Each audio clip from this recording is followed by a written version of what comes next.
नमस्कार, मैं हूं संजय शर्मा। आप देख रहे हैं 4 PM यूपी। संडे का दिन है, सब लोग दिल थाम के राजीव जी की भविष्यवाणी का इंतजार करते हैं। राजीव जी की भविष्यवाणियां होती ही इतनी तूफान भरी हैं कि लोग सोचते हैं कि इस बार क्या होगा। और इस बार तो राजीव जी ने कमाल कर दिया, बता दिया है कि आने वाला समय, और फरवरी की वो तारीख बता दी और मार्च की भी वो तारीख बता दी जब सरकार के सामने बहुत बड़ा संकट खड़ा होने वाला है। सरकार के सामने सरकार चलाना पसीने पसीने होने वाला है। दिल थाम के पहले 4 PM को सब्सक्राइब कर लीजिए, नीचे ज्वाइन बटन है उसको दबा दीजिए, थोड़ी मदद कर दीजिए और चलते हैं राजीव नारायण जी के पास। 4 PM न्यूज नेटवर्क में स्वागत है राजीव जी आपका। मेरे कई मित्र मुझे बताते हैं कि वो 6 बजे सुबह, मतलब छुट्टी का दिन होता है, लेकिन अलार्म लगा के बैठ जाते हैं। एक मेरे बहुत अच्छे मित्र हैं, पॉलिटिकल बड़े नेता हैं, उनकी पत्नी ने कहा भी कि राजीव जी का प्रोग्राम कुछ चला थोड़ी ना जाएगा, तुम 8 बजे देख लिया करो। बोले नहीं नहीं, जब तुरंत तुरंत होता है ना तो देखने में बड़ा मजा आता है। तो गजब दीवानगी है आपकी। आज की बातचीत शुरुआत करता हूं। आपने कहा था कुछ दिनों पहले राहुल गांधी की जन्म पत्री देखी थी और कहा था कि दुश्मन हंता, कोई ऐसा योग बताया था आपने कि शत्रुहंता कि ये शत्रुओं पे विजय प्राप्त करने वाला योग है। लेकिन आजकल तो सब राहुल गांधी के पीछे पड़ गए हैं। पार्लियामेंट के सामने उन्होंने केंद्रीय मंत्री को मेरे गद्दार दोस्त कह दिया, बवाल मच गया। एक किताब ले आए तो हंगामा मच गया। हर इंसान राहुल गांधी कुछ बोल रहे हैं और उन पे निशाना बना रहे हैं। नड्डा ने उनको अबोध बालक कह दिया, उस पे हंगामा। हर किसी के निशाने पे राहुल गांधी। तो मैं चाहता हूं कि आज का जो प्रोग्राम है, आप उसकी शुरुआत हम राहुल गांधी की जन्म पत्री से करें। जरा देखिए राहुल के सितारे क्या कहते हैं कि कुछ परेशानी में रहेंगे या वाकई में शत्रुहंता योग है, एक बड़ी ऊंचाई उनका इंतजार कर रही है। चल क्या रहा है राहुल की जिंदगी में, जरा ये बताइए राजीव जी। हाँ, बहुत सुंदर। आपके दिसंबर के सेकंड वीक में या शायद 14 दिसंबर का प्रोग्राम था जब मैंने दर्शकों राहुल गांधी की ये हॉरोस्कोप डिस्कस की थी। और राहुल गांधी की हॉरोस्कोप, राहुल गांधी का जन्म 19 जून 1970 को हुआ दिल्ली में। और अक्सर हमें हमेशा प्रोग्राम में मैं बताता रहता हूं कि किस तरह से आरएसएस और बीजेपी के द्वारा प्लांट किए गए ज्योतिषी उल्टी सीधी बातें करते हैं और गलत उनकी हॉरोस्कोप को डिस्कस करते हैं। और आपने जो अभी वर्ड यूज किया था शत्रुहंता, उसका अंग्रेजी में मीनिंग होता है डिस्ट्रॉयर ऑफ एनिमीज, अपने शत्रुओं पर भारी पड़ना। तो नरेंद्र मोदी के लिए अगर इस देश में कोई सबसे ज्यादा मतलब भारी पड़ रहा है, जिससे नरेंद्र मोदी की रात की नींदें खराब हैं, नरेंद्र मोदी को सपने में भी रात को, जैसे वो हमारे आम भाषा में कहते थे ना, बच्चों को डराने के लिए जो है माएं कुछ कहती थी कि ये फलाना भूत आ जाएगा, फलाना ये आ जाएगा। तो नरेंद्र मोदी जी के लिए भी गब्बर आ जाएगा, गब्बर सिंह आ जाएगा, ठीक है।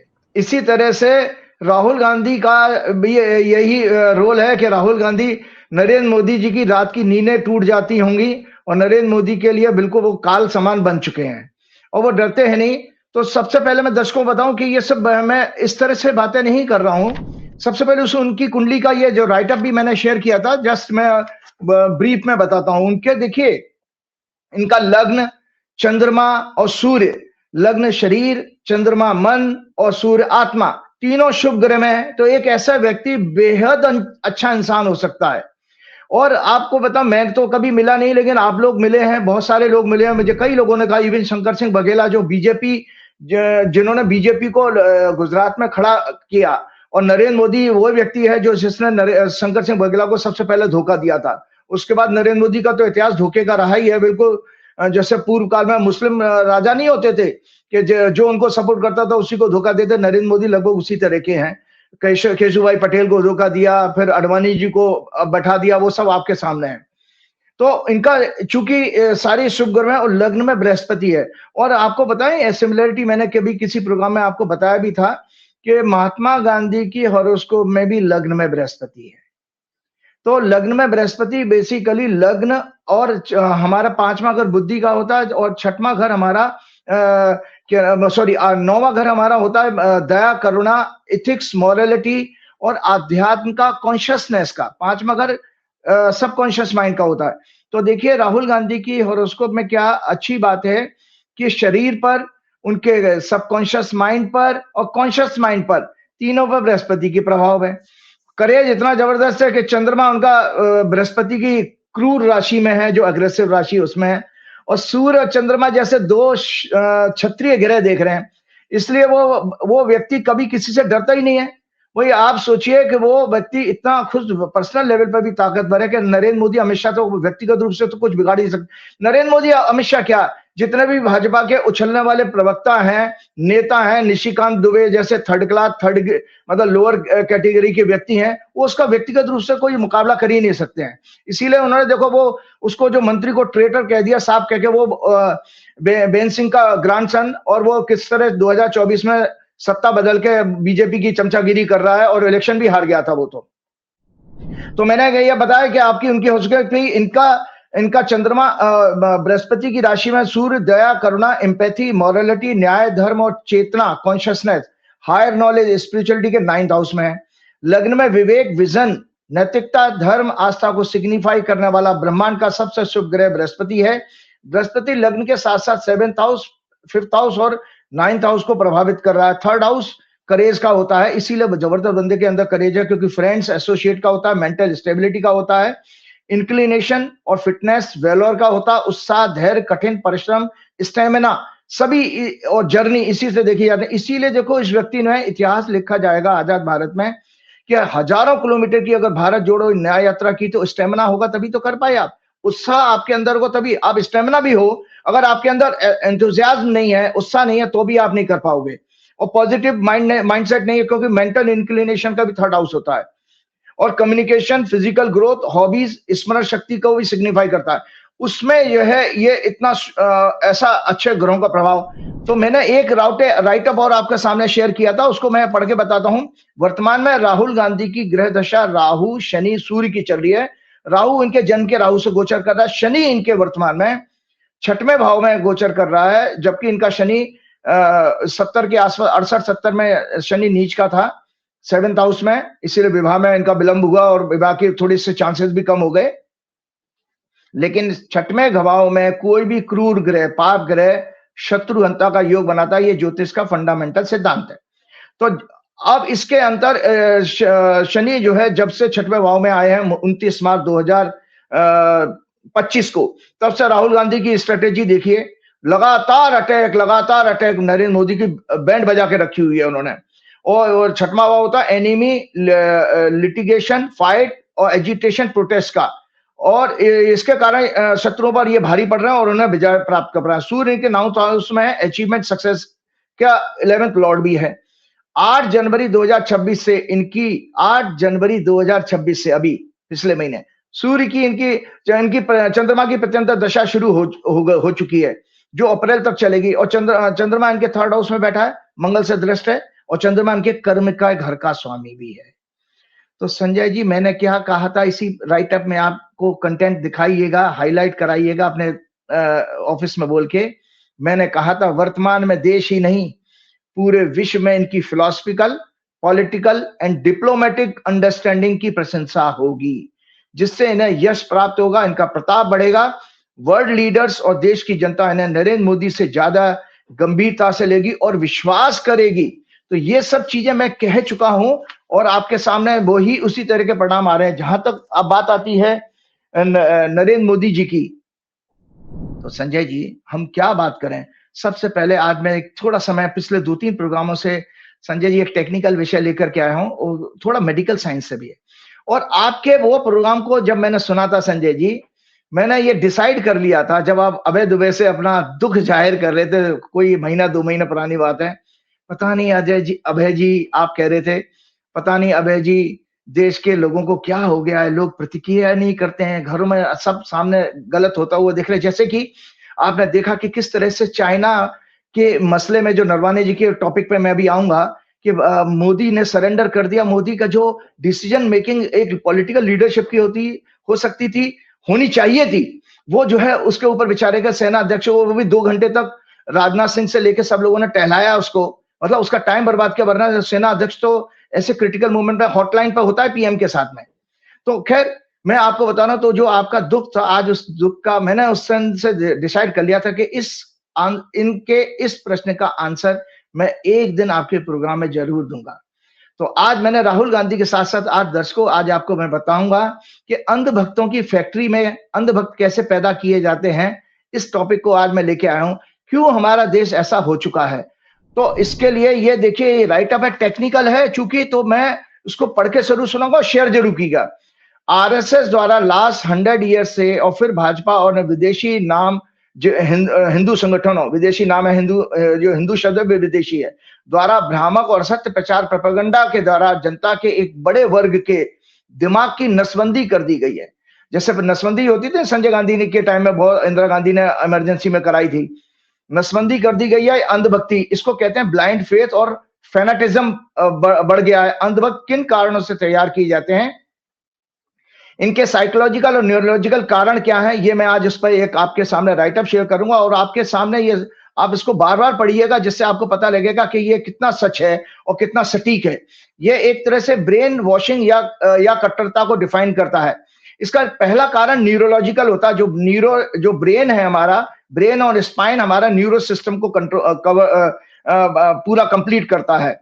मैनी रिसर्चर्स के अनुसार जब हमें लगातार fake news, articles, speech, seminars, social media और मेन स्ट्रीम मीडिया द्वारा बॉम्बार्डमेंट किया जाता है, उसके कारण हमारा कॉग्निटिव रिफ्लेक्शन टेस्ट, सीआरटी कहते हैं, का स्कोर कम होने लगता है, जिसके कारण हम धीरे धीरे एनालिटिकल थिंकिंग के बजाय इंट्यूटिव थिंकिंग और एंटीसिपेट करना शुरू कर देते हैं। एंटीसिपेट करने का मतलब बिना सोचे समझे धारणा बना लेना करने के हैबिचुअल हो जाते हैं।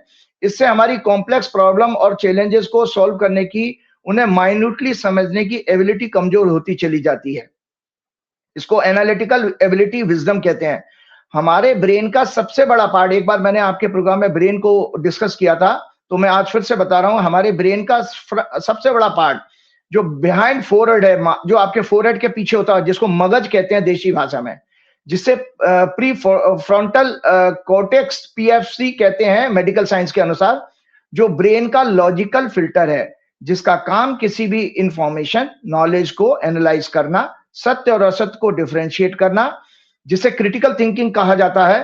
Fake news, false narrative, propaganda को कंटिन्यूअस फ्लो से ब्रेन इन फंक्शंस को बाईपास करने लगता है, थक जाता है। जैसे आप लगातार सड़ा गला चीजें दोगे तो जो हमारा थिंकिंग करने वाला पोर्शन है ब्रेन का, जो मगज है, वो काम करना बंद कर देता है संजय जी। हमारी मसल्स जो है एक्सेसिव तनाव के कारण उसकी शिथिल पड़ने लग जाती हैं। जैसे आपका शरीर सूखने लगता है ना, जब आप बुढ़ापे में जैसे ज्यादा बढ़ते हो, जब उम्र बढ़ती है तो आपका श्रिंक होने लगती है बॉडी, इसी तरह ब्रेन की हालत हो जाती है। साइंस है, ये समझना चाहिए। और किस तरह से डैमेज किया जाता है हमारे, मतलब कहते हैं ना, पहले कहते हैं भैया उसका मगज निकाल लिया आपने तो वो बेवकूफ हो गया, और यही हो रहा है हमारे देश में। और fake news, false narrative, propaganda के कंटिन्यूअस फ्लो से ब्रेन इन फंक्शंस को बाईपास करने लगता है। अर्थात ब्रेन का वो पार्ट जो हमें जानवर से इंसान या मनुष्य बनाता है, सोचने समझने की शक्ति प्रदान करता है, वो अपना काम ठीक से नहीं कर पाता है। ये कॉग्निटिव फ्लेक्सिबिलिटी के लिए एक रिस्पॉन्सिबल होता है ये ब्रेन का पार्ट।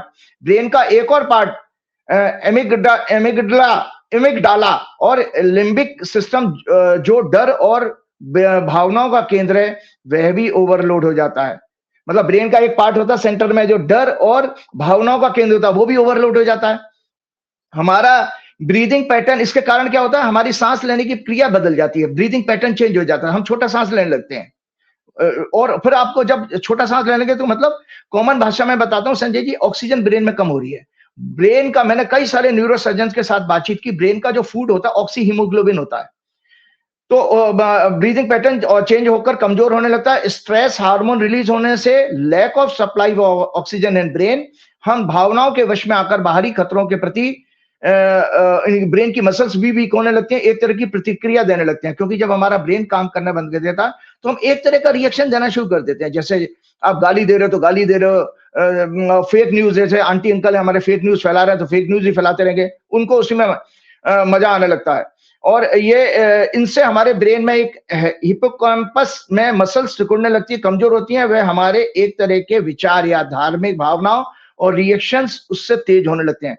उसका मनोवैज्ञानिक कारण क्या है, साइकोलॉजिकल रीजन, जब व्यक्ति अपनी सर्टेनिटी को बहुमत के विरोध में महसूस करता है तो ब्रेन का एक पार्ट एमिगडाला जो भावनाओं को कंट्रोल करता है, वह एक्टिव होकर फाइट या फ्लाइट मोड में चला जाता है, इमोशनल हाईजैकिंग हो जाती है।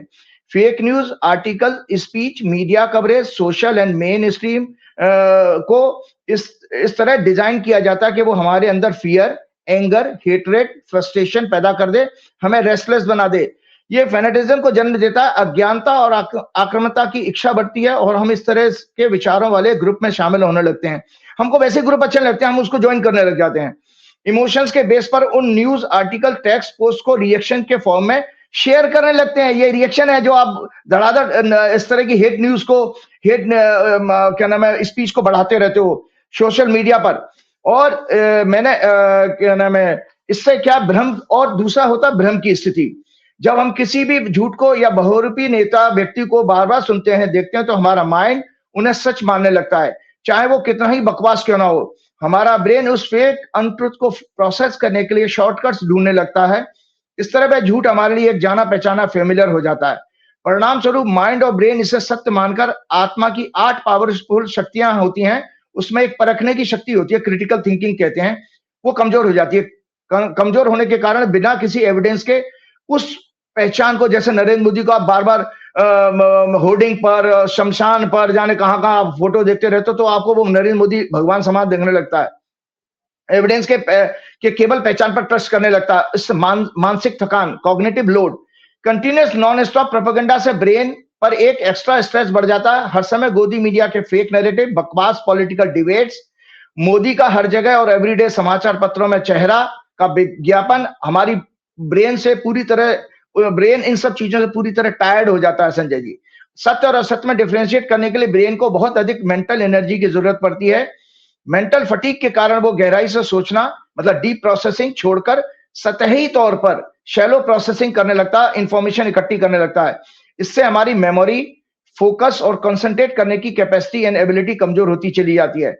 कंफर्मेशन बायस, जिसको पूर्वाग्रह कहते हैं।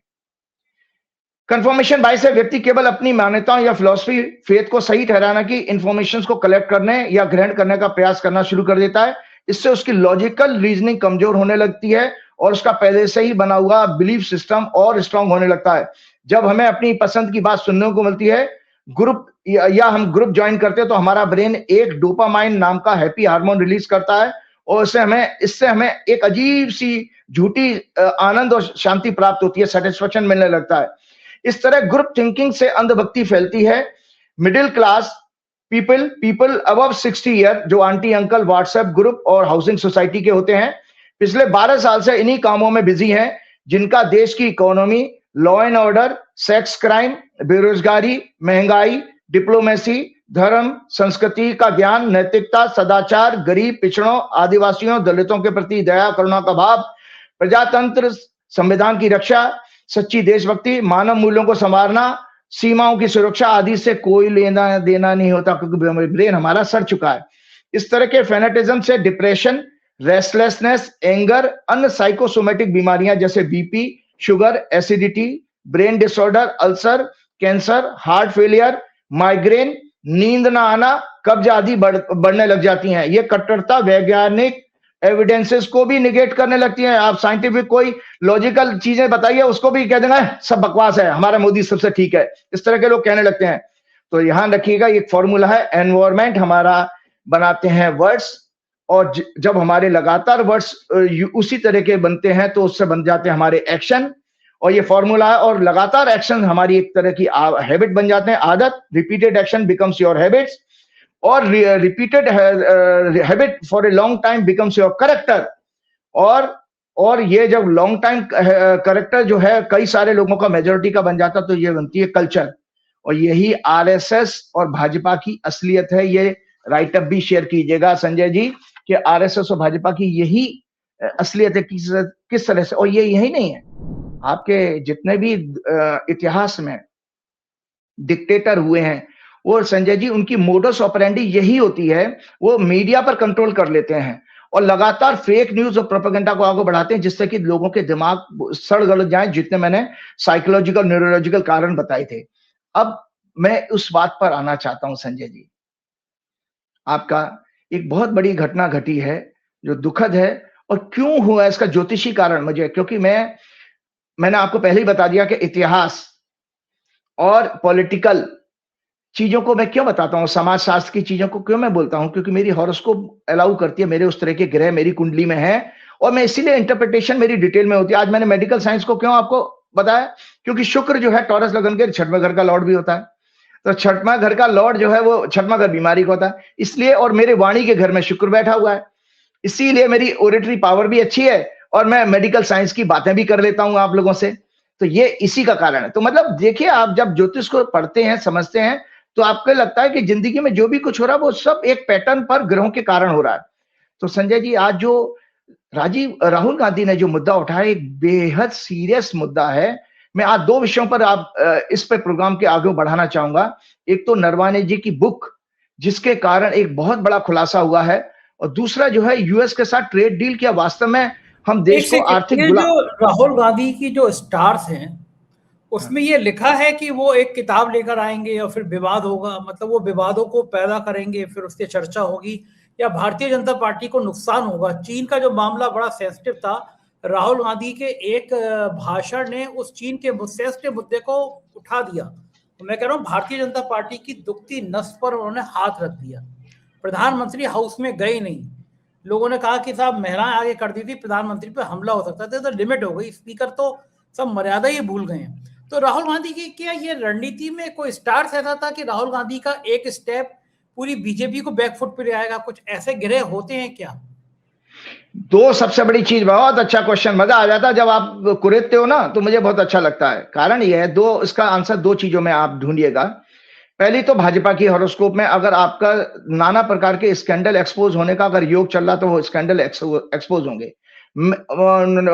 मतलब राहुल गांधी क्या, कोई भी आदमी उनके स्कैंडल को एक्सपोज कर सकता है। अब आप तो छोड़िए, एप्स्टीन में मोदी का नाम आ गया है, तो उसमें राहुल गांधी का रोल कहाँ है, हुआ ना। तो इसका अर्थ यह है कि मूल रूप से भाजपा की कुंडली में ग्रह दशा ऐसी चल रही है। जो आपके पास भाजपा की हॉरोस्कोप है, मैं करेंटली भाजपा का ट्रांजिट दिखा रहा हूं, वो अपने ऑफिस में बोलिएगा, दिखाइए। ये है दर्शकों, 8 फरवरी जब हमारा प्रोग्राम आ रहा है, उस समय भाजपा की कुंडली में ग्रहों की स्थिति ये होगी। ये ध्यान से सुन लीजिए, उसमें नीचे राइटअप भी लिखा, उसको भी सुन लीजिएगा। तो भाजपा की जो हॉरोस्कोप 6 अप्रैल 1980 को बनी, वो मिथुन लगन की है संजय जी। मिथुन लगन में इस समय गोचर में 10वें भाव में शनि गोचर कर रहा है, जो कि भाजपा की कुंडली का 9th लॉर्ड भी है और 8th लॉर्ड भी है। आपको मैंने कई बार प्रोग्राम में कहा, हम जो लोग जब रिसर्च कर रहे थे ज्योतिष में संजय जी, तो ये एक टॉपिक बार बार बात में आता था कि कभी किसी के खुलासे, स्कैंडल कब उजागर होते हैं, समाज में कब आते हैं। तो मैं आपको कहूं, 8वां घर गुप्त चीजों का होता है, गुप्त क्रियाओं का होता है, मतलब हिडन एक्टिविटीज का। और 4था घर हमारे वैदिक ज्योतिष में पाताल का माना गया है संजय जी। और 10वां घर हमारा पब्लिक डोमेन का माना गया, मतलब किसी समाज में लोगों की नजर में कोई चीज आती है। तो अक्सर मैंने हंस के आप लोगों से कहा कि एक लड़का और लड़की अगर उनका अफेयर चल रहा है, तो घर वालों को या समाज को कब पता लगेगा? तो 5वें घर से दर्शकों, इसी से सब चीजें समझना हमें आसान होता है। 5वें घर से रोमांस देखा जाता है, 6वां घर होता है हमारा विवाह का। तो जब 5वां घर और 10वें घर का और 8वें घर, और जब तक 5वां घर का लॉर्ड 8वें घर का कनेक्शन है, तब तक तो वो भाई साहब रोमांस आपका सीक्रेट रहेगा। और जैसे ही 10वें घर से संबंध हुआ, तो वो रोमांस सब लोगों को पता लग जाएगा कि भाई ये लोग आपस में मिल रहे हैं, इनकी फीलिंग्स हो चुके हैं। सेम केस किसी भी हॉरोस्कोप में देखा जाता है। तो भाजपा के कर्म की कुंडली में 10वां भाव प्रधानमंत्री का, प्रेसिडेंट का होता है, सत्ता का होता है। 4था घर विपक्ष का होता है। वैदिक एस्ट्रोलॉजी में मैंने मंडेन एस्ट्रोलॉजी की किताब हमेशा आप लोगों को दिखाई है, क्योंकि जो भी बात कर रहा हूं मैं ज्योतिष के आधार पर कर रहा हूं। तो इस समय 29 मार्च, याद करिए 29 मार्च 2025 को जब शनि मीन राशि में आया, जो भाजपा की कुंडली का 10वां भाव है और 8वें घर का स्वामी है, इनके लगातार स्कैंडल्स एक्सपोज होते जा रहे हैं। अदानी के भी कई सारे केसेस सामने आ गए, एप्स्टीन का केस आया। कौन सा ग्रह आया 25 मार्च को? ये शनि मीन राशि में है, जो अभी मैंने आपको ये दिखाया ना, ये राइटअप है। ये तो 25 मार्च को शनि ने दिशा क्या बदला, घर बदला? मीन राशि में आया। मीन राशि पाइसेस कहते हैं, जो बीजेपी की कुंडली का 10वां घर बनता है। वो मिथुन से अगर गिनेंगे 3 नंबर से, तो इसी से मीन राशि में, और 2.5 साल रहेगा। शनि एक राशि में 2.5 साल रहता है। इसका अर्थ समझ लीजिए संजय जी के 2.5 वर्ष में मोदी के सत्ता जाने का योग है, क्योंकि 8वां घर मृत्यु का भी होता है। तो मृत्यु का मतलब है परमानेंट। अभी आप कह रहे थे इसी साल जाने के मूड में, अब आप कह रहे हैं 2.5 साल में जाने के मूड में। आगे तो बढ़ने दीजिए जनाब, आगे तो बढ़ने दीजिए, आगे तो अभी जाएगी या 2.5 साल बाद जाएगी? अभी जाएंगे दर्शकों, ये अभी जाने वाले हैं। तो अब आप ये देखिए, मैंने पहले सिद्धांत समझा दिया कि भैया क्यों खुलासे हो रहे हैं, क्योंकि 8वें घर का लॉर्ड 10वें घर में बैठा हुआ है। अब संजय जी, इसमें आपको पता है, मैंने पिछले प्रोग्राम में एक शेयर की थी एक इंफॉर्मेशन कि 13 मई 2004 को जब वाजपेयी जी की इतनी अच्छी गवर्नमेंट चली थी और उस समय शुक्र की दशा में चंद्र का जब प्रत्यंतर आया तो वाजपेयी जी चुनाव हार गए। तो जब जब भाजपा की कुंडली में शुक्र का रोल आएगा ग्रह का, और शुक्र महिलाओं का कारक भी है, आपको याद रहना चाहिए, मोदी जी की सत्ता जाने में महिला का भी रोल है, चाहे वो ममता बनर्जी हो या प्रियंका गांधी हो, महिलाओं के द्वारा, क्योंकि राक्षसी प्रवृत्ति के लोग हमेशा स्त्रियों के आगे ही दंड उनको मिलता है। तो संजय जी, इसमें शनि जब आया तो ये सत्ता का कारण बना रहा। अब 2 मार्च को संजय जी सुन लीजिए, आप जो कह रहे थे ना, 16 पहले तो दर्शकों 16 फरवरी 2026, आज हमारा 8 फरवरी है, जस्ट एक हफ्ते बाद भाजपा की कुंडली में चंद्र में शुक्र की दशा शुरू हो रही है, जो अक्टूबर 2026 तक रहेगी। तो संजय जी, आपकी मनोकामना पूरी कर रहा हूं मैं कि 16 फरवरी 2026 से अक्टूबर 2026 तक इस सरकार की डेथ निश्चित है, इस सरकार का अंत निश्चित है। कौन सा ग्रह बताया आपने? चंद्र में क्या आएगा? शुक्र चंद्र में शुक्र की दशा। ये 2.5 महीने रहेगा? नहीं, 16 फरवरी से लेकर के अक्टूबर तक की दशा है, अक्टूबर तक, मतलब पूरा 8 महीना हो गया, 8 महीना मोटा मोटा। आप स्पेसिफिक कहेंगे तो उसमें भी हम चले जाएंगे, अभी जाने वाले हैं। अब सुन लिए, और ये नैरो डाउन कर रहा हूं। 2 मार्च को शुक्र जो है मीन राशि में जब पहुंचेगा 2 मार्च को, और शुक्र चूंकि इस कुंडली का 12वें घर का लॉर्ड है, 12वां घर होता है त्याग पत्र देने का, रिजाइन करने का। शुक्र इस कुंडली का 5वें घर का लॉर्ड है। 5वें घर का लॉर्ड मैंने पिछले प्रोग्राम में भी बताया कि 10वें भाव पर जो प्रधानमंत्री का या राष्ट्रपति का या सत्ता का होता है, उस पर फिंगर रखिए और वहां से काउंट कीजिए तो 5वां घर 8वां घर बनता है। तो 8वां शब्द जहां भी आएगा वहां डेथ होती है, मतलब परमानेंट ब्रेकअप होना, परमानेंट किसी चीज का डेड हो जाना। सत्ता परिवर्तन त्याग पत्र 12वें घर से देखा जाता है, लेकिन सत्ता ही अगर बदल जाए तो 8वां घर भी रोल होगा। याद रखिए, 8, 10 और 12 इनके कनेक्शन पर किसी की नौकरी जाएगी, व्यापार का बड़ा घाटा होगा या पोजीशन चली जाएगी, कोई भी चीज हो। तो संजय जी, इसलिए शुक्र जो है 5वें घर का 12वें घर का लॉर्ड है, ये कारण बन गया। तो ये जाने वाली सत्ता का योग बन गया। 2 मार्च को मैंने आपके और ज्यादा नैरो डाउन कर दिया, आप तो घबरा रहे थे कि अभी तो 1.5 साल बाकी है, 1 ही साल निकला है। तो ये संजय जी, अब इसमें मुश्किलें और इनके साथ क्या बढ़ने वाली हैं। राहुल गांधी की हॉरोस्कोप में मंगल अभी 4थे घर से गोचर करा, जो मैंने हॉरोस्कोप दिखाई थी। मंगल जो है उच्च का होता है 4थे घर में, और 4था घर विपक्ष का भी होता है, और 10वें घर, 4थे घर से वो 10वें घर को देख रहा है राहुल गांधी की हॉरोस्कोप में। इसलिए जबरदस्त एक्शन आपने देखा, जबरदस्त एग्रेसिवनेस आपने देखी है इस मुद्दे पर। तो अब राहुल गांधी की हॉरोस्कोप में ये चंद्रमा से, चंद्र उनकी धनु राशि है, तो ये 3रे घर में जाएगा। मंगल 23 तारीख को मंगल बदलने जा रहा है, राहु के साथ होगा। राहु उनकी कुंडली में महादशा का स्वामी है। राहुल गांधी और विदेशों से इंफॉर्मेशन इकट्ठी करके नरेंद्र मोदी की ताबूत में और आखिरी बची खुची कीलें ठोकने जा रहे हैं 23 तारीख से 23 फरवरी से। और बड़े खुलासे विदेशों से होने वाले हैं। ये मतलब इतना बड़ा, इतना खतरनाक समय है नरेंद्र मोदी के लिए। अब मैं जल्दी से आगे चलता हूं, एक बहुत इंपॉर्टेंट विषय मुझे शेयर करना था, क्योंकि मैंने ये आपको लोगों को बताया कि मैं आज मोदी जी के उस चीज को एक्सपोज करना चाहता हूं जो मोदी जी ने जो है जिस तरह से नरवाने के उस चीज को उन्होंने जो है निगलेक्ट किया है। तो संजय जी, ये है कि आपको एक जान के पता, मोदी जी ने जो है ना जो शपथ ली थी संजय जी, वो गलत समय पर शपथ ली थी। जो मोदी जी ने जो शपथ ली है उसके अनुसार, वैदिक ज्योतिष के अनुसार, सरेंडर मोदी ने जब दिल्ली में सत्ता संभाली, ये देखिए, ये राइट अप है संजय जी, ये आप उसको जरूर शेयर कीजिएगा। सरेंडर नेता ने जब दिल्ली में सत्ता संभाली 26 मई 2014 को अराउंड 18:19 पर। आपको लोगों को बता दूं आज नरेंद्र मोदी इतना क्यों एक्सपोज हो रहे हैं और क्यों लोग उनको डरपोक कहने लगा, उसका कारण मूल में जाइए। हम जैसे कहते हैं ना संजय जी, जब बच्चे का गर्भाधान होता है, कंसीविंग, वो चूंकि अब लोग जन्म पे को ज्यादा महत्व करते हैं, उसमें किसी दिन फिर अगला प्रोग्राम करूंगा। कि 16 संस्कारों को बयान करते हो, लेकिन लंबा हो जाएगा। तो उस समय ही डिसाइड हो जाता कि बच्चा कैसा पैदा होगा, कैसे संस्कार वाला होगा। इसी तरह से जब आपने शपथ ली है किसी उसमें क्या नाम है सरकार की, तो मैं ये कुंडली फिर से दोबारा दिखाना चाहता हूं। ये कुंडली है जब नरेंद्र मोदी ने ओथ ली थी 2014 में, 26 मई 2014 को, और शाम को 6:19 पर। और ये राइटअप मैंने आप लोगों को बताया तो उस जमाने में बहुत थोड़ा लिमिटेड यूज था, लेकिन मेरा किसी ऑनलाइन न्यूज़पेपर ने ये आर्टिकल भी छापा था जिसमें मैंने हाईलाइट किया हुआ, देख लीजिएगा। मैं डिटेल लिंक मैं आपको जस्ट राइटअप शेयर करता हूं आपके साथ।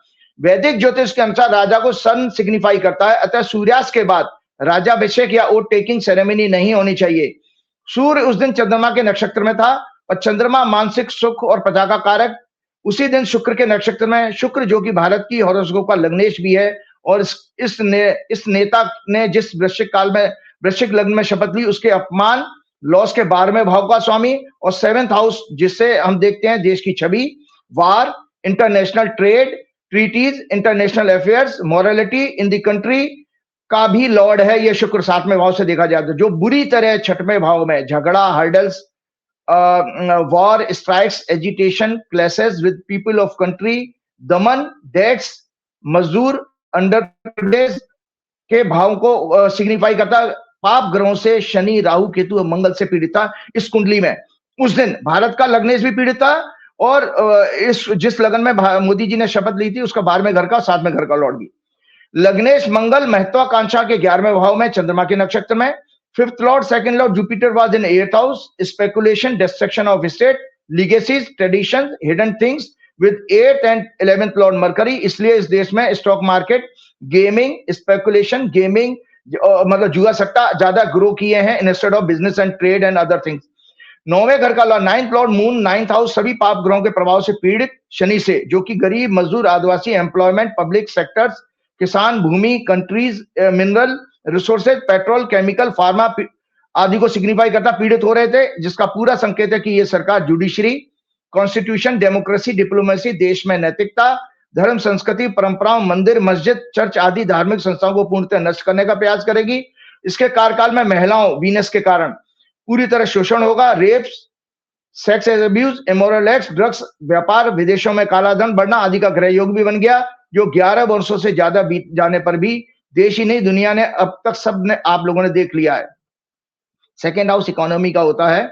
इकोनॉमी, करेंसी के भाव पर शनि और मंगल की दृष्टि, इकोनॉमी, ट्रेड और करेंसी, हमारे यहाँ के कॉर्पोरेट इंडस्ट्रीज पर विदेशी प्रभाव भी स्पष्ट कर रही थी। यही कारण कि हमारा रुपया पिट रहा है, बजट घाटा बढ़ गया, विदेशी कर्जा भी। शनि इस हॉरोस्कोप का 3rd लॉर्ड, 4th लॉर्ड है। 4th house signify land, crops, agriculture sector, conditions of farmers, mines and minerals, real estate, weather condition, college, educational institution. देशभक्ति और राष्ट्रवाद भी 4थे घर से देखा जाता है, इसीलिए इनका फर्जी राष्ट्रवाद और देशभक्ति है इनके ब्लड में, क्योंकि सत्ता में 4थे घर का लॉर्ड उस समय पीड़ित था। विपक्ष भी 4थे घर से देखी जाती है, इसलिए विपक्ष को ये परेशान करते रहते हैं। सरकारों का उखाड़ फेंकना, throne of the king, democratic movements, general happiness. इसलिए हमने इन सभी विषयों में देश की दुर्दशा देखी है अभी तक। और संजय जी, आपको मैं बताना चाह रहा हूं कि 3rd हाउस सिग्निफाई अब आता है कि जो नरवाने जी ने जो बात कही है वो इनके ब्लड में पहले से ही थी। कैसे थी, आगे बढ़ता हूं। 3rd हाउस सिग्निफाई करता है संजय जी हमारा relationship with neighbouring countries, media, communication, media की इंडिपेंडेंस, स्वतंत्रता। क्यों मीडिया को उन्होंने कब्जा करके रखा है? सीमा विवाद, बॉर्डर के डिस्प्यूट, देश के लोगों, देश की सीमाएं 3rd हाउस और 6th हाउस से सिग्निफाई होती हैं। और मानसिकता, लोगों की मानसिकता जो शनि चंद्र के राहु के साथ पीड़ित होने से डिप्रेशन, हताशा, निराशा वाली हो गई हमारे देश में 11 वर्ष में। देश में कई मनोरोगों के बढ़ने का संकेत भी दे रहा है। आर्म फोर्सेस भी, सेनाएं 3रे घर से संजय जी मेदिनी ज्योतिष के अनुसार सेना और सेना चीफ 3rd हाउस से देखा जाता है। तो अब आप दर्शक समझ सकते हैं कि सेनाओं का अपमान मोदी की सरकार में क्यों हुआ। पहला नरवाने जी और राहुल सिंह ने जो कहा था, मैं आगे उसमें बढ़ता हूं, नहीं तो मेरा समय खराब होगा, मैं आगे बढ़ता हूं। Arm forces, arm chief, army chief, public opinion, trade with in the country, इसके लॉर्ड शनि का 12वें भाव में। ह्यूमिलेशन 12वां भाव, और अक्सर मैंने आप लोगों को रटा दिया है, ह्यूमिलेशन और लॉस का होता है, विदेशी प्रभाव का भी होता है, भाव में जाना और राहु से पीड़ित होना, साथ ही इनके मन के कारक चंद्रमा का भी इस एक्सेस में होना, इस सरेंडर नेता के द्वारा सेना को कमजोर करना, आर्मी चीफ और अन्य डिफेंस ऑफिसर्स को ह्यूमिलेट करके फर्जी मुकदमों में जेल भेजने जैसा षड्यंत्र स्पष्ट करता है कि ये नेता इसमें चूकेगा नहीं। इसमें इसकी सरकार द्वारा डिफेंस डील्स में भारी करप्शन का भी संकेत मिलता है और खुफिया तंत्र में भी, रॉ जैसी इन्वेस्टिंग एजेंसीज में इन्होंने जम के कमाई करी होगी। सेना के मनोबल को गिराना, अग्निवीर जैसी योजनाएं लाकर सैनिकों की देशभक्ति, राष्ट्रभक्ति के प्रति भावना कमजोर करना, सीमाओं पर आतंकवादियों की घुसपैठ, कमजोर सुरक्षा के कारण शत्रु सेनाओं का देश की सीमाओं पर कब्जा करना, अनडिक्लेयर्ड वार के द्वारा शुक्र और थर्ड लॉर्ड के पीड़ित होने से सेना के मॉडर्नाइजेशन में कटौती करके, नए हथियारों की खरीद में भ्रष्टाचार करके देश राष्ट्र की सुरक्षा को जबरदस्त रूप से खतरे में डालने का प्रयास का ग्रह योग स्पष्ट होता है। थर्ड हाउस करेज का भी होता है, उत्साह का होता है, एफर्ट्स का होता है, movement, physical and mental activities को सिग्निफाई करता है। इसका लॉर्ड शनि और मन का कारक चंद्रमा ओत के समय 6-12 की एक्सिस में, मतलब 6वें और 12वें घर की एक्सिस में थे, राहु से पीड़ित थे, जिससे इस सरेंडर नेता के सरकार के विदेशी दबाव के कारण डरपोक, बेहद कमजोर, मानसिकता वाला, भ्रमित और गुमराह करके अपनी फर्जी 56 इंच की इमेज छवि बनाने वाला, fake news, fake narrative, propaganda, गोदी मीडिया की इंडिपेंडेंस को खत्म करके उन्हें पालतू डॉग्स की तरह ट्रीट करने जैसा स्पष्ट हो रहा है। व्यक्तिगत रूप से संजय जी, मैं अपने कई प्रोग्राम में बता चुका हूं, इस नेता से जो सीनियर बड़े भाजपा के नेता और संघ के लोगों द्वारा बताई गई बातों के आधार पर मैंने आपको कई बार खुलासा किया है कि ये डरपोक मानसिकता का व्यक्ति है। इन पर्सन जरा सा भी इससे कोई तेज बोल दे तो हाथ पैर इसके कांपने लगते हैं, और इस वही हाल अमित शाह का भी है। आपका खाना हजम होता नहीं है मोदी जी की आलोचना किए बिना। हर प्रोग्राम में आप मोदी जी के पीछे एक पूरा आर्टिकल लेकर आते हैं। मोदी जी ऐसा लगता है सांड लाल रंग देके भड़कता है ना, मोदी जी के नाम पे कोई भड़कते हैं। ऐसा लगता है मोदी जी ने कोई व्यक्तिगत आपकी कोई बहस वहस खोल ली है। इतना क्यों नाराज रहते हैं मोदी जी से? नहीं, वो ऐसा देखो, देश को बचाने के लिए मुझे हनुमान जी ने वो विवेक शक्ति दी है।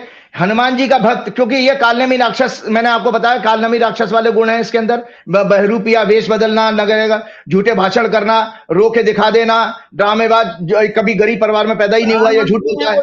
देश के प्रधानमंत्री, मैं प्रधानमंत्री पद की बात ही नहीं कर रहा हूं, मैं तो व्यक्ति विशेष की बात कर रहा हूं। प्रधानमंत्री का पद अलग जगह है। तो मैं आपको बता रहा हूं कि ये इन पर्सन जरा सा भी कड़ा और तेज बोलने पर इसके हाथ और शाह के हाथ पर कांपने लगते हैं। इनकी नकली ताकत केवल और केवल सत्ता उसकी मशीनरी के कारण है। जनता के इकट्ठा होने पर, प्रदर्शन करने पर ये बहुत भयभीत हो जाते हैं। ये सब हमने किसानों के आंदोलन के समय देखा है कि उन्हें दिल्ली में घुसने से रोकने के लिए इन लोगों ने कैसे कैसे हथकंडे अपनाए थे। संजय जी, आप भूल गए क्या? और संजय जी, आपको बता रहा हूं मोदी का चाइना प्रेम, और बता देता हूं क्यों चाइना के सामने बेचारे नरवाने को फंसा दिया और क्या कि भैया तुम जो करना हो कर लो। मैं उस डिटेल में नहीं चाहूंगा, नहीं तो प्रोग्राम लंबा हो जाएगा। मोदी का चाइना प्रेम, आज और खुलासा कर रहा हूं, मोदी का चाइना प्रेम और भारतीय सेना का लगातार अपमान देश की सुरक्षा के लिए अत्यंत घातक है। जानिए ये सच, ये राइट अप है विद टेक्निकल फैक्ट्स, कोई मैनिपुलेटेड नहीं है, क्योंकि मैं जानता हूं कि मैनिपुलेशन से मेरे लिए भी अच्छा नहीं है और दोस्त के लोगों को मैं गुमराह नहीं करना चाहता। इस सरेंडर नेता ने आजाद भारत के किसी भी नेता द्वारा अब तक चाइना की सबसे ज्यादा बार यात्राएं की हैं। मनमोहन सिंह जी ने 2 बार, जवाहरलाल नेहरू, राजीव गांधी, पीवी नरसिम्हा राव, अटल बिहारी वाजपेयी ने एक बार। इस सरेंडर नेता ने अब तक कुल 10 बार चाइना की यात्रा की है। As CM 4 times and as PM 6 times. As CM of Gujarat, his visits were primarily focused on attracting Chinese investment to Gujarat. He was hosted at the Great Hall of the People in Beijing, a reception typically reserved for head of state. He met with second-rung leaders of the Communist Party of China, some of whom later rose to prominent position in the power. As PM, he visited China on May 14 to 15, 2015 and signed 24 agreements worth over $22 billion in sector like telecom, steel, solar energy, railways and education. और देशवासियों को लाल आंखें दिखाने वाला झांसा और ये कहना कि छोटी छोटी आंखों वाले गणेश जी देश में आ गए हैं। पूरे देश में लाइट्स, होली के रंग, पिचकारियां सभी देश में पूरी तरह छा गए हैं। देशवासियों को ये नेता मूर्ख बनाता है। स्वयं ही छोटी आंख वाले गणेश जी को इनवाइट करके अपने देश में लाया और धीरे धीरे भारत के लगभग सभी उद्योगों पर चाइना का कब्जा करा करके हमारे लिए फिर से गुलामी जैसी स्थिति पैदा कर रहा है। चाइना का ट्रेड सच जान लीजिए संजय जी, क्यों चाइना के हम गुलाम है। trade deficit between India and China in the fiscal year 2024-25 reached to a record high of 116.12 billion US dollar, driven by a significant increase in Indian imports from China. हमारा जो import है China के साथ 135.87 billion dollar. Meanwhile Indian exports to China is just 19.75 billion. मतलब deficit कितना, 116.12 billion dollar का. The widening trade deficit reflects structural dependencies with India facing challenges like limited market access for its competitive sectors like pharma, IT, electronics and semiconductor, computers, processors, digital economy जिसको कहते हैं, battery, ऊर्जा, chemicals, solar panels, renewable energy, machineries and battery equipments, rare earth minerals. हमारी digital economy China के हाथ में है. ये प्रमुख कारण है कि जिसकी वजह से ये सेना और भारत की सीमाओं की सुरक्षा, देश का भविष्य खतरे में डालने के लिए ऑलवेज तैयार है. आर्थिक रूप से व्यापार की दृष्टि से इन्होंने देश की पहले से ही पिछले 11 वर्षों में गुलामों जैसी स्थिति पैदा कर दी है. Ex army chief general Manoj Mukund Naravane memoirs में 4 स्टार्स ऑफ डेस्टिनी की जो बुक उनकी ऑटोबायोग्राफी है. Lieutenant general Yogesh Joshi, the chief of Indian आर्मीज northern command, received A phone call at 8:15 PM, 8:15 बजे on 31st August 2020, 4 Chinese tanks supported by infantry had begun moving up a steep mountain track towards eastern Ladakh. Joshi reported the movement to the Army Chief Narawane, who immediately grasped the severity of the situation. The tanks were within a few hundred meters of Indian position on the Kailash range, the strategic high ground. Narawane began making frantic calls to the leaders of Indian political and military establishment, including Rajnath Singh, Ajit Doval, NSA, General Bipin Rawat, Chief of Defence Staff, and S. Jaishankar, MEA. To each and every one, my question was, what are my orders?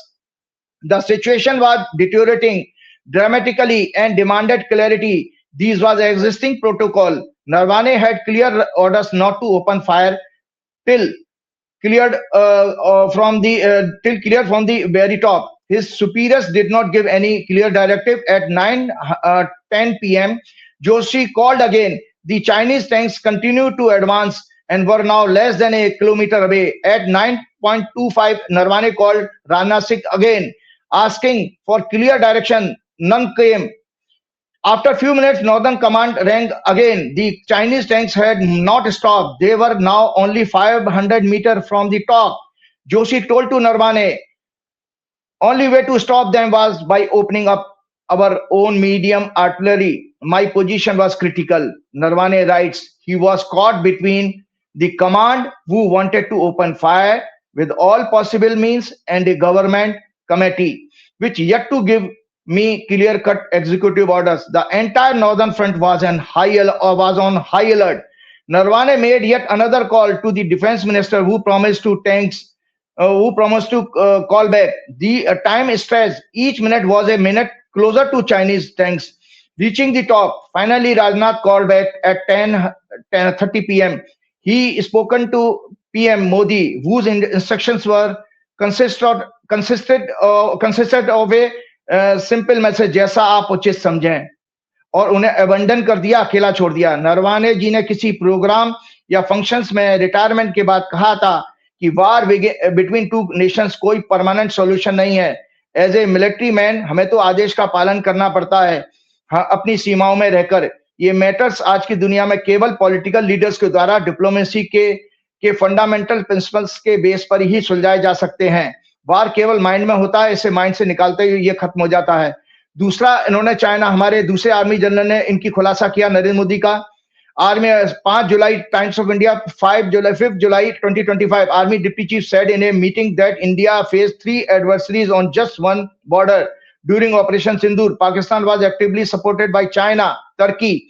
Beijing was providing Pakistan live satellite inputs on Indian military movements and deployment. Actually, we were fighting with China, not Pakistan. Virtually, China has taken over the Pakistan Air Force. More than 80% of military hardware that Pakistan are getting are all Chinese. China was able to test its weapon against India.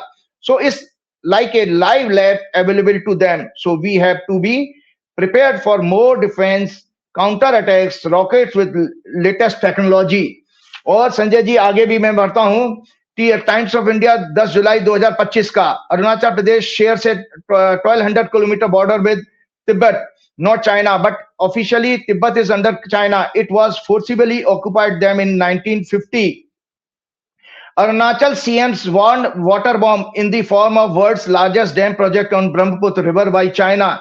He said if they suddenly release water, our entire Siang belt would be destroyed. China ने अभी तक इसका plan और water से related अन्य जानकारियां भारत के साथ शेयर नहीं की हैं. He said China cannot be trusted. No one knows what they might do. China ने अरुणाचल प्रदेश के कई सीमावर्ती बॉर्डर्स एरियाज को कब्जा करके उनके नाम बदल दिए हैं. पीओके में पाकिस्तान ने एक वैल्यू को भी चाइना को दे दिया है. देशवासी चिंतन करें.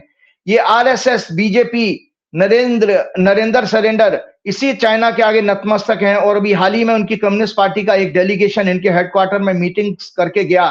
कहां है आरएसएस का वो स्वदेशी जागरण मंच? भारत के लोग ताली थाली बजाकर कांवड़ यात्राएं करके इनके पाखंड में फंसकर अपने दिमाग की नसबंदी कराकर देशद्रोह का काम कर रहे हैं साइलेंट रहकर. अगर भारत की जगह कोई दूसरा देश होता तो अभी तक मोदी को सरकार से जबरन उतार कर मुकदमा चलाता, सरेआम फांसी की सजा सुनाई जा सकती थी देशद्रोह के आरोप में. आने वाली जनरेशन आज के अंधभक्तों, आरएसएस, बीजेपी, गोदी media, greedy and corrupt corporate leaders, तलवे चाटने वाले ऑफिसर्स, सर्विंग एंड रिटायर्ड जजेस और रामभद्राचार्य, अवधेशानंद, धीरेन्द्र शास्त्री, कैलाशानंद, चिदानंद, आदित्यनाथ, बाबा रामदेव, कई देवकी नंदन जैसे कथावाचकों जो कि धर्म के पाखंड में जी रहे हैं, सरेआम सनातन धर्म के शास्त्रों का अपमान काल्पनिक कह करके कर रहे हैं. भगवानों और शंकराचार्यों का अपमान, महिलाओं, दलितों, आदिवासियों, गरीब मजदूरों, किसानों का अपमान होते हुए देखने के प्रत्यक्ष गवाह हैं. याद रहे काल इनके साथ इन सभी को ऐसा दंड देगा जिसका इनकी कई पीढ़ियां याद रखेंगी. भगवान श्री हनुमान जी ने अपना अपमान का बदला ठीक उसी तरह से लेना आरंभ कर दिया है जैसा नरवाने वाले खुलासे के बाद, जैसा उन्होंने रावण के सभी सहयोगियों, कालनेमी राक्षस आदि की हत्या करके फिर उसकी सोने की लंका अर्थात रावण के इकोसिस्टम, आज के सोने की लंका को कह सकते हैं मॉडर्न टाइम में इकोसिस्टम, रावण के इकोसिस्टम को आज की भाषा में को जलाकर राख कर दिया. वो तो उन्होंने प्रभु श्री राम का सम्मान करते हुए वहां रावण को जिंदा छोड़ दिया, नहीं तो वो उसे वहां ही आसानी से मार सकते थे. ठीक उसी तरह से प्रभु श्री हनुमान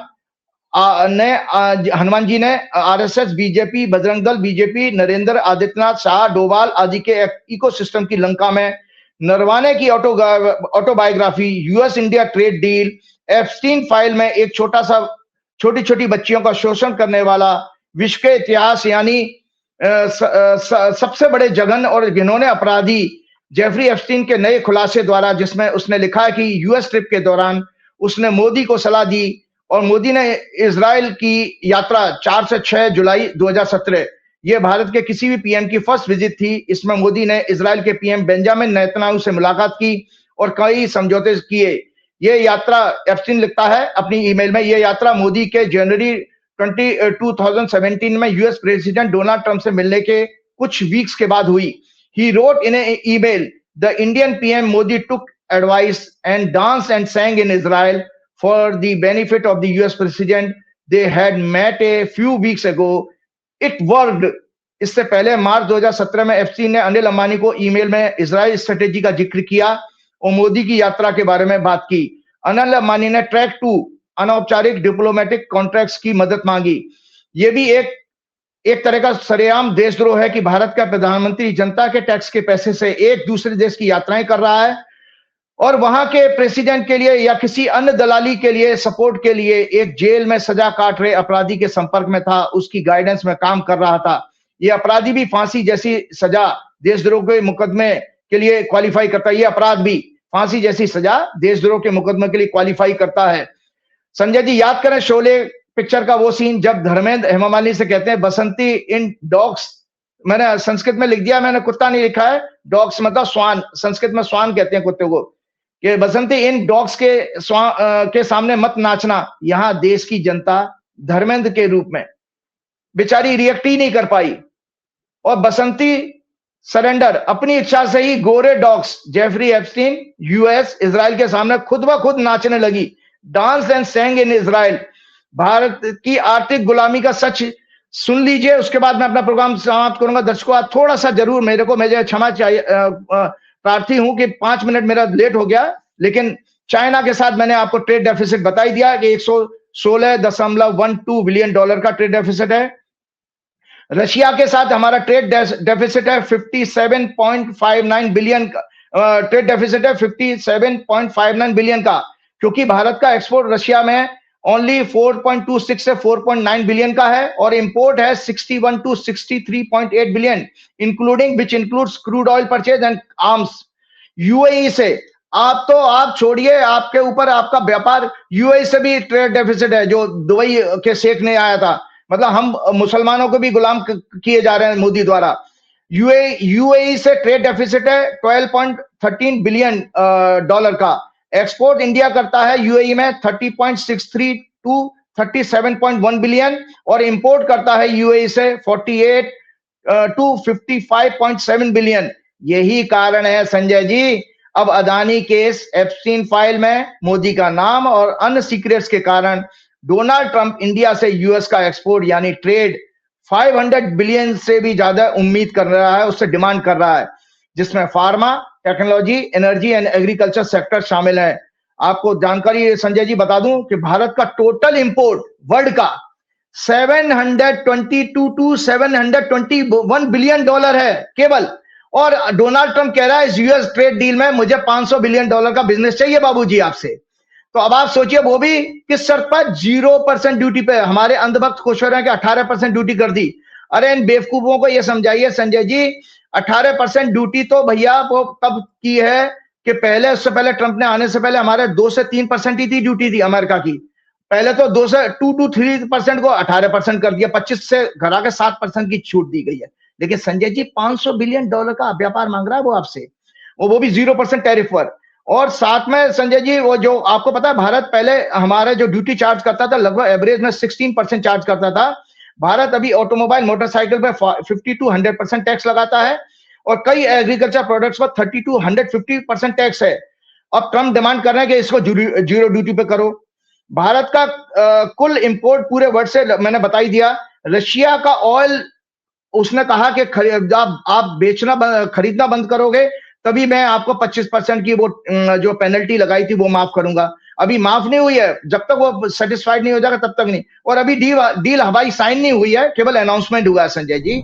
और जिस लगन में डोनाल्ड ट्रंप ने ट्वीट किया था, उस लगन में वो डील में कोई अड़चने आने वाली है। दर्शकों, कन्या लगन में हुआ था और साथ में घर से इंटरनेशनल एग्रीमेंट देखे जाते हैं, वहां पर छठवें घर का स्वामी कन्या लगन में, कुंडली बाद में दोबारा दिखा दूंगा। ये ट्रेड डील जब हुई है तो उसमें कोई अड़चने आने वाली हैं। संजय जी, जो तेल खरीदेगा वेनेजुएला से, वो वेनेजुएला बेच रहा है बेंचमार्क इंडेक्स पर, और रशिया जो तेल आपको देता था क्रूड ऑयल, वो लगभग 9 to 15 डॉलर पर बैरल आपको सस्ता देता था।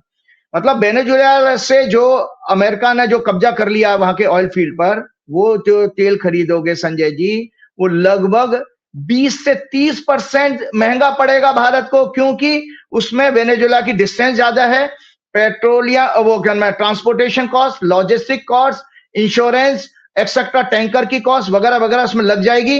तो उतना महंगा तेल खरीदोगे, क्योंकि उसको अपना कस्टमर ढूंढना था। संजय जी, मैंने एक आपसे, अगर आप पे मैं भारी पड़ रहा हूं तो मैं चाहूंगा बिजनेस करना, तो मैं फिर ऐसे थोड़ी कर लूंगा। मैं देखूंगा मेरा ये, मैंने पहले तो देखो, पहले हम तो चूंकि यादवों की बेल्ट के रहने वाले, तो हमारे यहाँ बड़ा पकड़ उद्योग बहुत बड़ा मशहूर था। वो किडनैपिंग हो जाती थी पकड़, तो हमने किसी के मकान पे या दुकान पे कब्जा कर लिया। अब हमें माल बेचना है, तो भारत उसको सबसे बड़ा देश मिल गया जो अपना वेनेजुएला का माल बेचने के लिए मिल गया। तो अब भारत की वो गर्दन मरोड़ रहा है कि भैया तू रूस से तेल बंद कर और यहां से महंगा तेल खरीद, जो कि 20 से 30% महंगा पड़ेगा। तो इससे आप अंदाज लगा लीजिए, अंधभक्त गोदी मीडिया 18% पर जो नाच रही थी, दरअसल संजय जी आप 0% ड्यूटी लगाओगे 500 बिलियन डॉलर के व्यापार पर, इंपोर्ट पर, जब वो माल भेजेगा। इसका अर्थ संजय जी, बस एक लाइन में खत्म करूंगा इस प्रोग्राम को, कि अमेरिका का सस्ता माल यहां पर आपके किसानों से लेकर के सब कुछ 0% ड्यूटी पर आएगा। ट्रंप की बात जो अपने अगर पूरी होती है तो मतलब आपके व्यापार में सब जगह ताला बंद, लोग कटोरा मांग करके मंदिरों के आगे कांवड़ यात्राएं करेंगे, पूरे भारत के लोग कांवड़ यात्राएं करेंगे और मंदिरों के आगे लाइन से लंगर खाने बैठेंगे। डोनाल्ड ट्रंप का इतना तो कलेजा होना चाहिए वैसे, जो लंगर तो खिला ही देगा आपको। चलते चलते श्री हनुमान जी की भक्ति के साथ फिर से मैं प्रार्थना करता हूं। और मैं आपको ये बताना चाह रहा था संजय जी, मैं आज शेयर करने को तो बहुत कुछ था, अगले प्रोग्राम में करूंगा। श्री गुरु चरण सरोज रज निज मन मुकुर सुधार, वर्ण और रघुवर बिमल जसु जो दायक फल चार। बुद्धिहीन तनु जान के सुमिरो पवन कुमार, बल बुद्धि विद्या देव मोह हरौ कलेश विकार। भूत पिशाच निकट नहीं आवे, महावीर जब नाम सुनावे। नासे रोग हरे सब पीरा, जपत निरंतर हनुमत बीरा। संकट ते हनुमान छुड़ावे, मन क्रम वचन ध्यान जो लावे।